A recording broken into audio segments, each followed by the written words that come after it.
As we've talked about a couple times now at this point, there is this thing called the Project 2025. It's being pushed by conservative groups, essentially based on what I've seen, kind of led by the right-wing Heritage Foundation.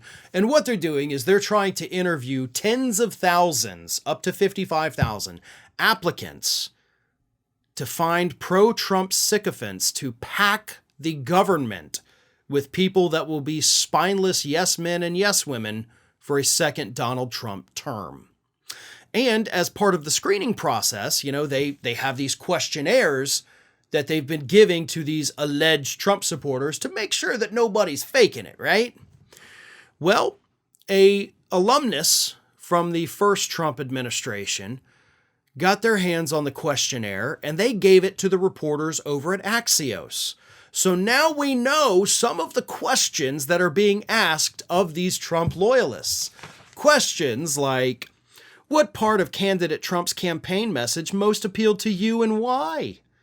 Briefly describe your political evolution. What thinkers, authors, books, or political leaders influenced you and led you to your current beliefs? What political commentator, thinker, or politician best reflects your views? Have you ever appeared in the media to comment on candidate Trump, President Trump, or other personnel or policies of the Trump administration? Name one person, past or present, who has most influenced the development of your political philosophy. Name a book that has most significantly shaped your political philosophy, and please explain its influence on your thinking. Name one living public figure whom you greatly admire and why. I think we all know the answer to that they're expecting for that last one, right? Like, name one person in politics that's alive that you just absolutely love beyond belief. Anybody who doesn't write Donald Trump in that space, like, your application's getting thrown out immediately. I think also the Heritage Foundation is kind of overestimating the kind of people they're going to get, because there were several questions there. It's like, name some books. And these people are like, Where's Waldo? I don't know. That's the only book I've opened in the last 30 years since I left high school.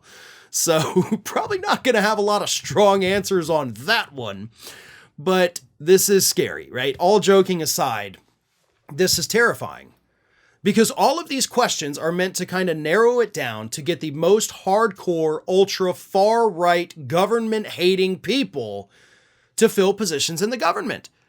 And we're talking about everything from small to large.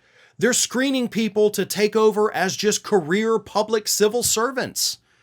They're screening people to work in the Department of Justice. They're screening lawyers to work in the Department of Justice. And that's the real scary one, because that's going to be the one where when Donald Trump comes up with a crazy idea, crazy executive order, or somehow says, hey, I don't want to leave when my 4 years are up, so I want to stay here forever, make that happen. Those lawyers are going to be the ones that do that. And trust me, I don't think I'm exaggerating when I say that if Trump gets back into the White House, he won't ever leave. I think that's part of this. I think this is part of the scam. I think it's part of the plan. Let's make sure that we put enough Constitution-busting conservative lawyers in the administration to where when he says, I don't want to have to deal with term limits, they're going to come up with a plan so that he doesn't. And I've been saying that since long before the Project 2025 was a thing. But it's a scary possibility, and unfortunately, it is a very, very real possibility that we could be looking at in about a year.